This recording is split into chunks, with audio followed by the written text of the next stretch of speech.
Alright, I'm going to go ahead and get started. Welcome to History 102 Online. I'm going to introduce the class to you and get you oriented to how the course is going to work. That's the purpose of this introduction video. So let's go ahead and get started. First up, you can meet me, your professor. You guys can call me Professor Moser or Grace. I will usually address my emails to you as Professor Moser, but if you want to call me Grace, I'm okay with that. Just please don't call me hey there or hey you. When you address me in an email, please call me by my name. I really appreciate it, and I will call you by your name. I am what I like to describe as a self-proclaimed history dork. That means I really, really like history. I don't expect you to love history, but I really do. And if at the end of the class you do like it, then I have accomplished something. Or if you can tolerate it, then that is a plus for me. So this is me and my family. My husband and I have been married since September 2009. Some of my favorite pictures of us. In the right, you can see our wedding picture, and in the lower corner, this was taken in the summer of 2014, so it's a more recent one of us. This is my furry family. I used to have 4 cats. I just recently had a cat pass away. That's Grover. He was 19 years old. He just died recently, so I have not taken him out of my PowerPoint slide because it's too sad for me. But from the right, you can see, from the left, you can see Bart. He is my black cat. He is blind in one eye, so you can see him. He's my pirate cat. Then I have my dog Chica, and then there's Grover, and then Jack. He's my big fat cat, and then Penny. I got her in a box from a garage sale, so cat family, but I do have a dog. Recently in my life, I've had a major life change. I just gave birth to 2 baby boys in June of 2015. It was a big surprise, was not expecting twins. We were trying to get pregnant, but we were not expecting twins. And so that has been really fun and also a challenge. So you can see them. There's Abe sporting a little paper bag hat, and then Ollie stretching out, chill, and asleep. And they're pretty sweet, but they keep me busy. And as a result, it may take me slightly longer to respond to emails and grade your work this semester, but I promise that I will always keep you posted if there's going to be some change where it takes longer. If you want to know more information about me, you can check out my profile that's on Canvas. We're going to be using a lot of Canvas this semester, and you're going to be completing a Canvas profile as well so that I can get to know you. To access this, when you log into our course, just click on People on the far left side of the page, and there you can see all the people that's in our course, and you guys are going to be interacting with each other this semester. So as part of our introductory introductory assignments, you're going to be completing a profile for me, and I will go back and check it later. You'll also be introducing each other to yourselves, introducing yourselves to each other and to me in a discussion board. Here is a little bit of information about my college background and career. I am a product of a community college myself. I went to St. Louis Community College at Florissant Valley. The way that I got interested in history is because I had a really great teacher who would dress up in history costumes. He is a history dork as well, but I call myself a level of history dork right below him because I do not dress up and lecture in costume, and he did. And in the process of taking that class, I fell in love with college at a history at a college level. It's very different than history at a high school level, which we'll talk about later on in this session. Then when I finished up at Flow, I transferred to UMSL. And after I went to UMSL, I got offered a job at St. Louis Community College tutoring history, and there I fell in love with teaching history. So I decided to major in history when I was a senior, which is kind of late, but I had minored in it previously. But you cannot get a job without an education degree with just a bachelor's in history. So I went on for a master's of arts with the intent to teach college. So then I went to UMSL again for graduate school. And then in the summer of 2009, I got my first teaching job at St. Louis Community College. Then I was hired at St. Charles Community College in fall of 2010 as a part-time professor, then hired full-time in fall of 2012. So why history? I can tell you that it was not what I originally intended to major in. My experience in college really made me love the discipline of history because it was so different from what I had experienced before. So the thing I really like about history is that it's the study of change over time, but what you can realize is that if you can see where it began, you can also see change in positive ways to create historical shifts. So, for example, race has not always existed. I can tell you the beginning point of race and racism. So if it has a beginning point, it could also have an ending point. And to me, that's pretty exciting about history, seeing how ordinary people can influence future changes. So a lot of people don't like studying history, and I think it's because it's meaningless. So one of the things that I do in my class is change the way that history is taught. History is not meaningless, but often people feel that it is because of the way that it's taught. So we are going to be looking at the past in a new way to try to make it relevant, and I'm going to be really connecting it to real life situations and modern issues so that it's not meaningless. So one of the things that I want to discuss with you in this presentation is how a high school history course is different than a college history course, because you cannot finish a high school or a GED program in Missouri without having some history. But a lot of the people I find who dislike history dislike high school history more than college history. So when I ask my students, what don't you like about history?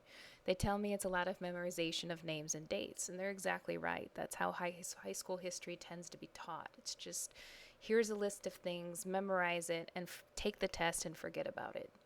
In college history, that's not really what we do. Instead of memorizing names and dates, one of the things we're going to emphasize is how the things that happened in the past impact the present. So it's going to be connection of historical events. We're going to study why things happen and how they impacted the present day. So it's much more meaningful as a process. In high school history, another problem that I see is that often the curriculum is dictated by the school board, and in many cases the school board is not made up of historians. So you tend to get a very sanitized version of history. So it will be very clean cut. It might not be negative about the United States. You might not learn anything except the positive things that this country has done. And what I find very often is that when students get to college and we start discussing some of the controversial aspects of American history, they feel really disillusioned, almost like they've been lied to. So college history, one of the things about teaching at a college level is something that's called academic freedom. And academic freedom means that you can talk about controversial topics without fear of being fired. You have a little bit more freedom to discuss those things. It does not mean I'm going to try to brainwash you. It just means that we're going to be looking at some of the more negative aspects of American history and discussing its impact. So it's a good thing. As a result of all these things, high school history tends to be boring and meaningless. But in college history, one of the things that we're going to be doing is student application. You're going to be basically a historian yourself. And hopefully this will make the process more meaningful and interesting as a result. So our focus in this class is analyzing and writing history. You are going to be doing this in your class all semester long. It's a very writing intensive, reading intensive course. So we're going to be doing this in a variety of ways. There's going to be participation assignments that you'll complete each week. They can range from just short responses to videos and to readings to longer little essays that you'll be writing. So we'll have each of those every week, multiple ones to complete. There'll also be discussions, right? So you're going to debate with other students, or you're going to discuss with other students in the course on a deeper level these historical questions. And then finally, there's a self-analysis project that I have at the end of the semester where you're going to evaluate yourself and how you learned. So in the process, you're going to be analyzing and writing history in all these classes. So you will be historians in the process. Another thing I wanted to discuss with you guys about, I'm sorry if you hear a cat meowing in the background. That is my cat, Jack. Another thing I want to discuss with you guys is active learning versus passive learning. One of the things you're going to be doing in this class is active learning. It's going to be a different experience from maybe a regular on-campus class. In an on-campus class, you might just be sitting there passively listening. Really, you should avoid doing that in even your on-campus lectures.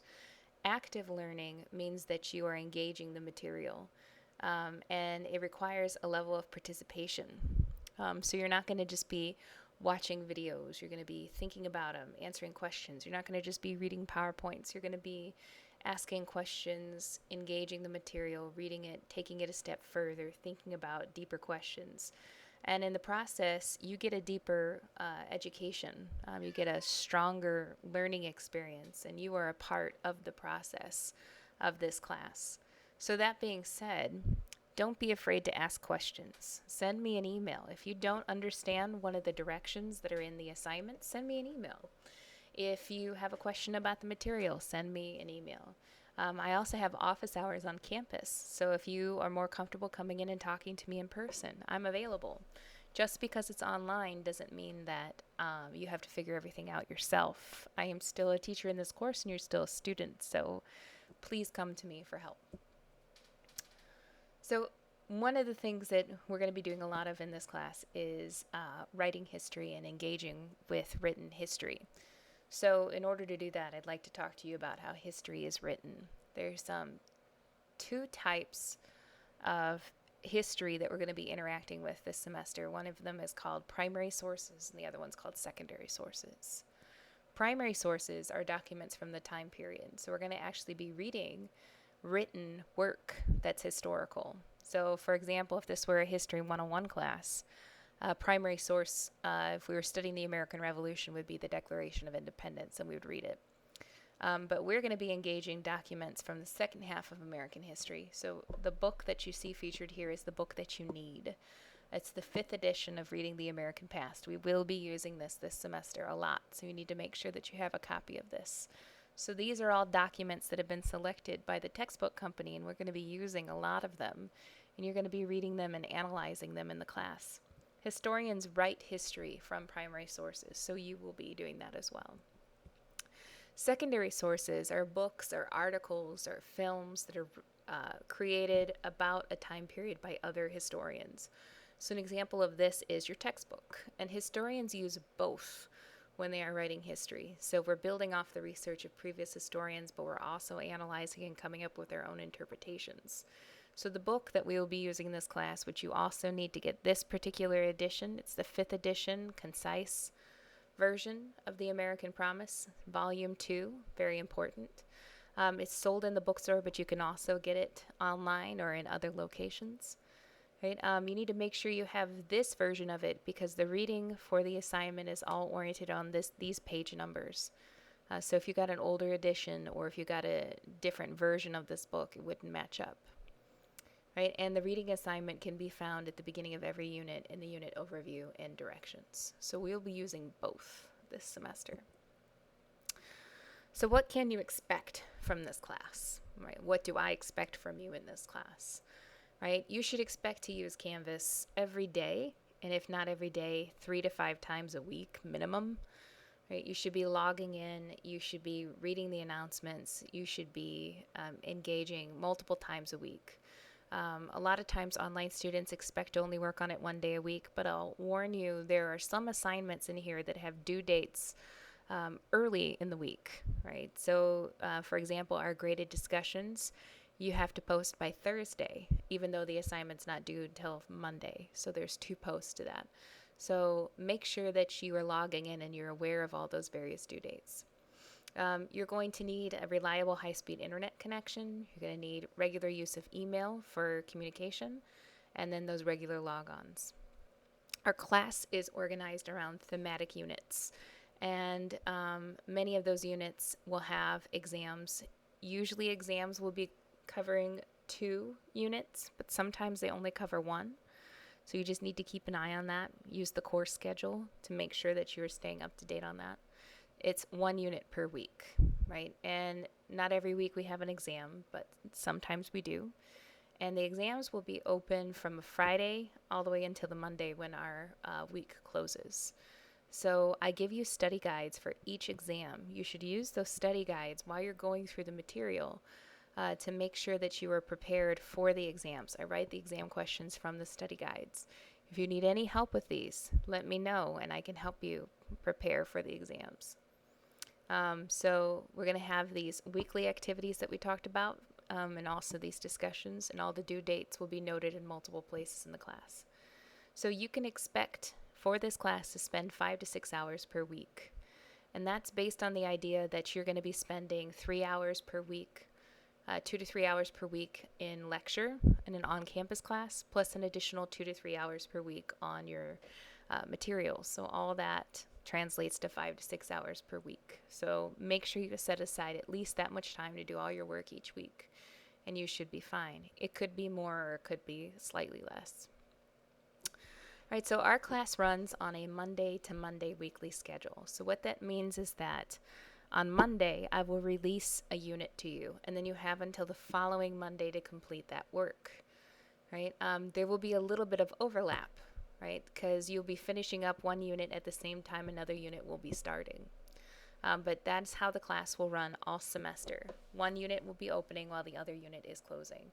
So in week 1, the introduction unit opens. Then you have until next Monday to complete it, and then unit 1 will open to you. So you have 1 week to complete. This is not a self-paced course, but you can work on that 1 week's material within that week anytime that you want to, as long as you get your assignments submitted by the due dates. So use the course schedule to find those due dates, and strongly recommend you program them into your phone or into some type of calendar so you don't miss them. Each week, step 1, what you should do at the very beginning of each week is read the unit overview and directions. This has a step-by-step list of everything you need to complete for that week. Use it as a checklist. Check off each thing as you complete it. And then you can begin working through the study guides and each of the assignments. You can just go through it one by one and use those study guides to take notes when you're reading through the PowerPoints, when you're watching the videos, when you're doing an assignment. And then you'll be prepared for the exam. You can do it all at one time. So where can you find your due dates? They are located in 5 separate locations. So no excuses for not remembering a due date. The first place you can find it is in the introduction unit in the course schedule. I also have it in the syllabus in a course schedule. So when you click on the syllabus, you'll be able to find it. I also have it located below the syllabus. I've programmed all the due dates for this class into a calendar within Canvas so that you'll get notifications every time you log into Canvas. And I also have them in each week's unit and overview directions. So there are so many places that you can find your due dates. The way that I will communicate with you primarily is through announcements on Canvas, but also through Canvas mail. The best way to communicate with me is this Canvas email. I respond very quickly, usually within 24 hours. On the weekends, it'll be sometimes occasionally 48 hours, right?